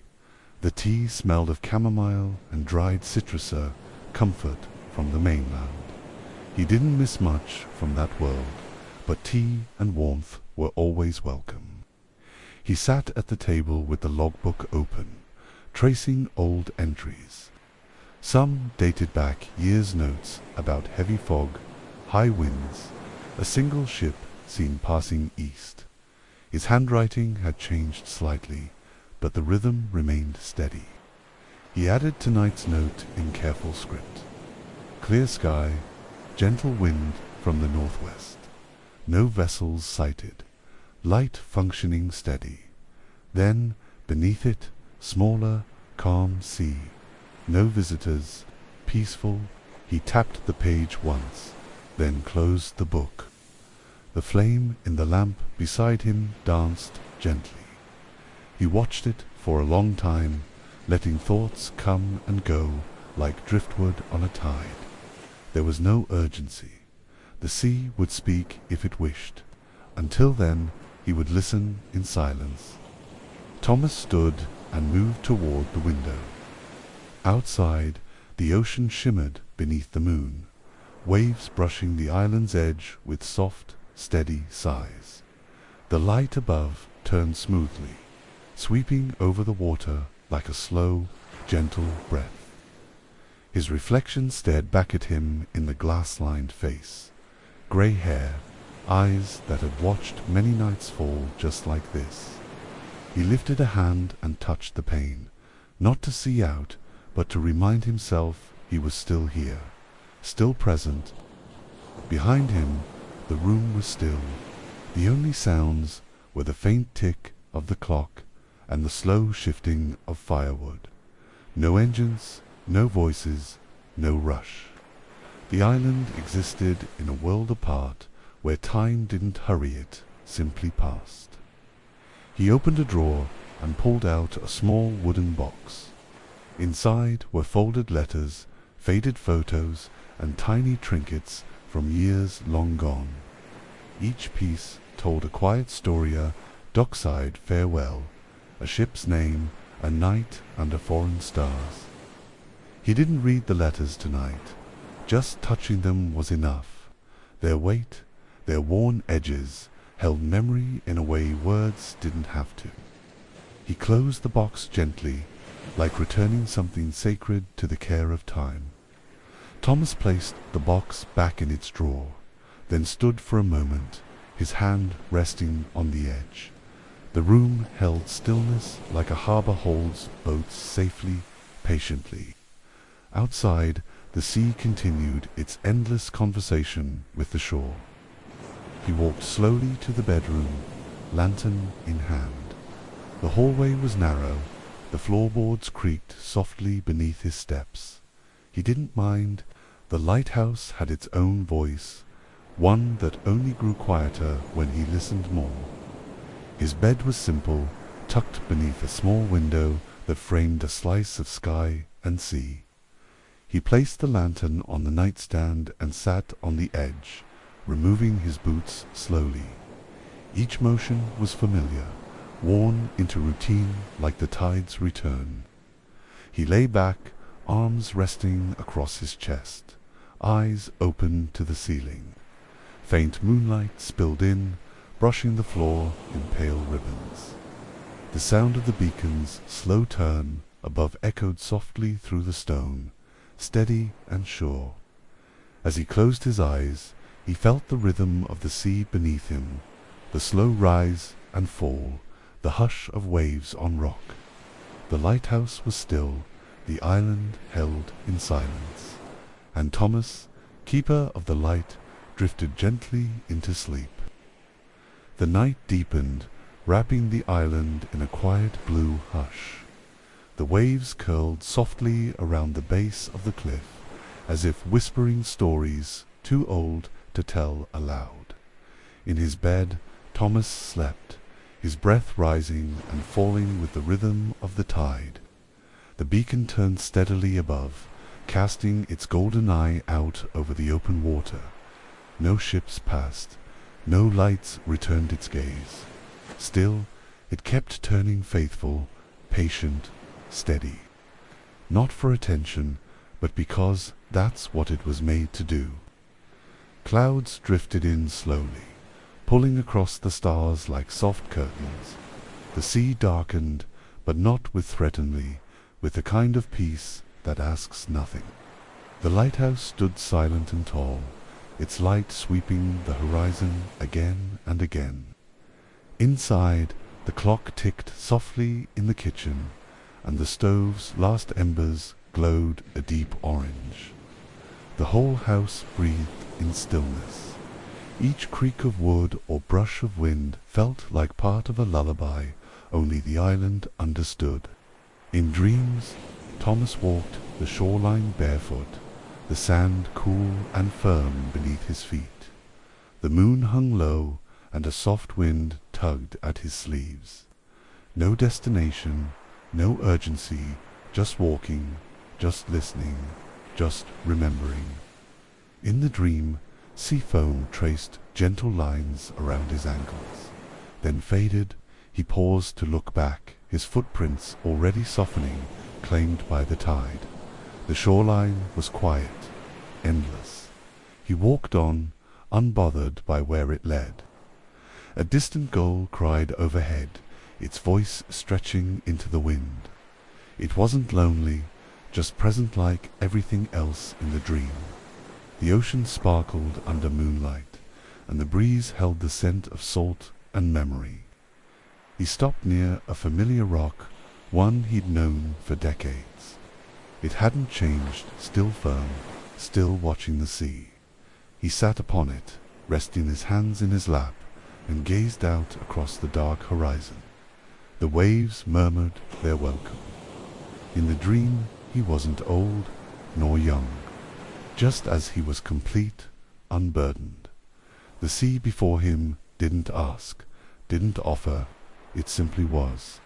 He closed his eyes and listened. The wind moved gently through his hair like an old friend returning. Back in the lighthouse, Thomas stirred slightly in his sleep. The beacon continued its slow, steady spin. The night remained whole, the sea faithful, the dream lingered, not vivid, but warm, like a song remembered only by heart. Morning neared, though the sky had not yet changed.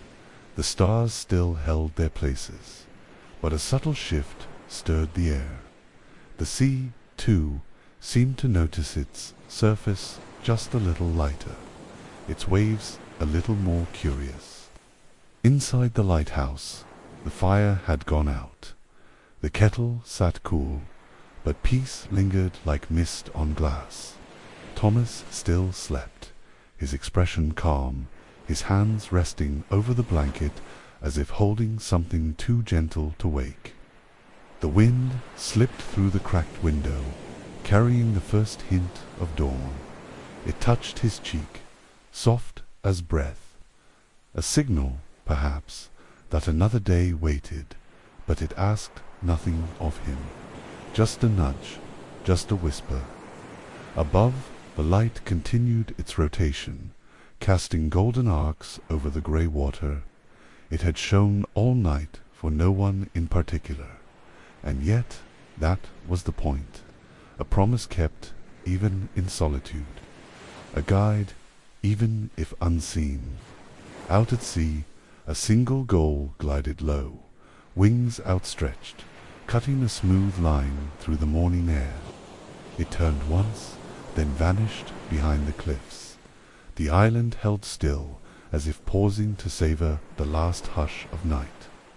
The sky lightened by degrees lavender, then pale rose. The stars faded, not vanished, just resting. The sea mirrored the change, trading silver black for soft pearl. The wind held its breath, as though honoring the slow arrival of day. Thomas stirred at last, eyelids fluttering open. For a moment he simply listened. The turning of the beacon above, the hush of waves below, and the faint cry of morning gulls, all familiar, all exactly as it should be. He sat up, feet meeting the cold wooden floor. The day did not rush him. He moved with the rhythm of a man used to quiet, used to purpose, used to carrying out each motion with calm intention. This was his first ritual, rising gently. He folded the blanket at the foot of the bed, then stepped to the window. Outside, the horizon yawned wide and glowing. A thin mist drifted low across the waves. The sea looked like it was dreaming, even in waking light. The beacon's beam dimmed, its glow yielding to the sun. Thomas looked up at the tower with quiet respect. Another night done, another light kept. He touched the wall beside him gently. "Good work," he whispered. He climbed the stairs slowly, each step echoing through the tower. The morning air inside was cool and dry, tinged with the faint scent of oil and old stone. At the top, he opened the windowed hatch and let in the light of day. The beacon's flame had shrunk to a quiet flicker. He turned the dial to ease it out, watching it go with care. No sudden extinguishing, just a calm goodbye. The lens stopped its rotation, the room still and sunlit once more. Outside, the sea sparkled, alive with gentle movement. A breeze lifted across the water, catching the edges of the island and brushing past his shoulders like a greeting. He stood there a long time, saying nothing at all. Back downstairs, he placed a kettle on the stove and filled his mug with warm water, letting a fresh tea bag steep. The scent of herbs rose with the steam. A new day had begun, but it arrived like a friend, not a task. He sat by the window once more, journal in hand. He wrote, "Light kept, sea calm, no ships sighted, morning clear," then added beneath it, "Still listening, still grateful." He closed the book, smiled faintly, and watched the tide return. The tide eased in quietly, smoothing the shore with a soft rush. Foam traced lines in the sand, then disappeared like thoughts forgotten on purpose. The island breathed with the rhythm of the scene, ever rushed, never still. Thomas stepped outside, boots crunching lightly on the path. The gulls circled overhead, and sunlight warmed the stone walls of the lighthouse. The light was off now, but its presence remained, like a song after the music ends. He stood facing the horizon, one hand resting against the tower. The wind brushed through his hair, playful and kind. He let his eyes rest on the wide-open cyno-ships. No sails, just promise. And that was enough. He turned toward the cottage, lantern in one hand, journal in the other.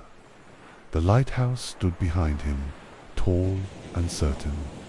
Another night behind him, another waiting ahead. But for now, the day was his to keep.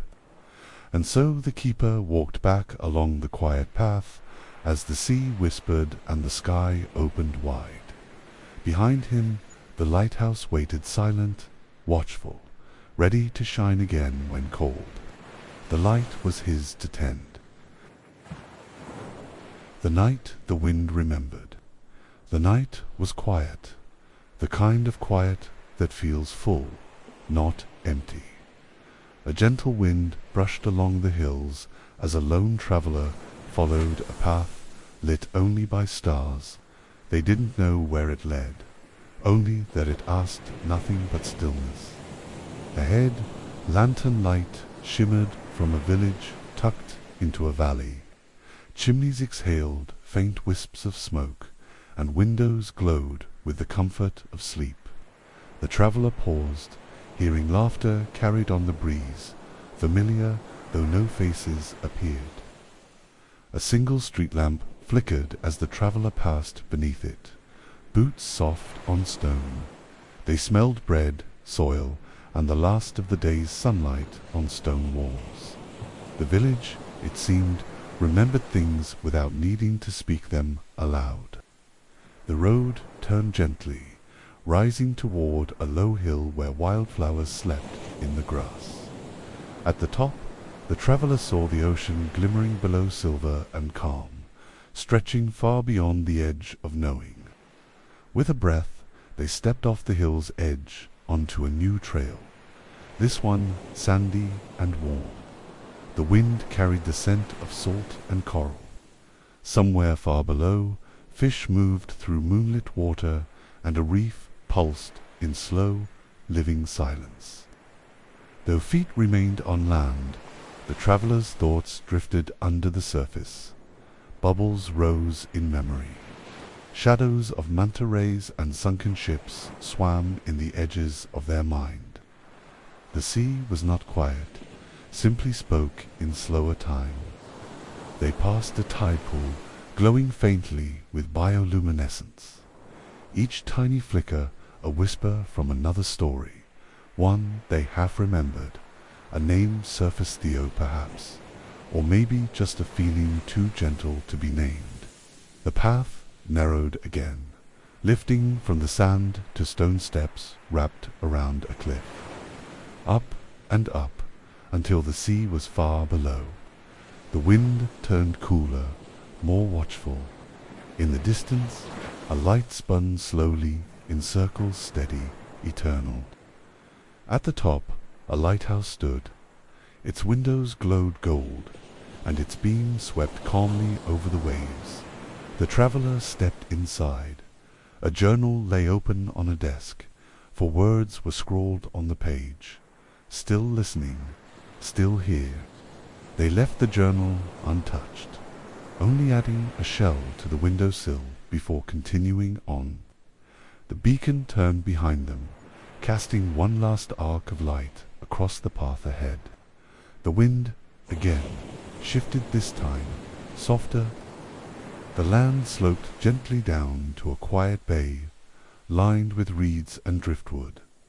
Here, even the waves seemed hesitant to speak. The traveller sat beside a bleached log and let their fingers run through the cool sand. A thermos sat near the log. Still warm, they poured a cup, and the steam rose into the night like the beginning of a thought. Above, the stars began to shift. The bay had no clock, but it knew when to rest. A notebook rested under a stone. The traveller opened it gently. Inside, fragments, drawings, weather patterns. A familiar hand.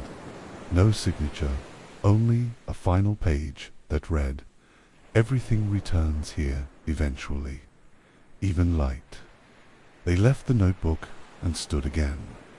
The tide crept close, reaching toward their boots, then pulling back. The water was not asking it, was greeting, remembering.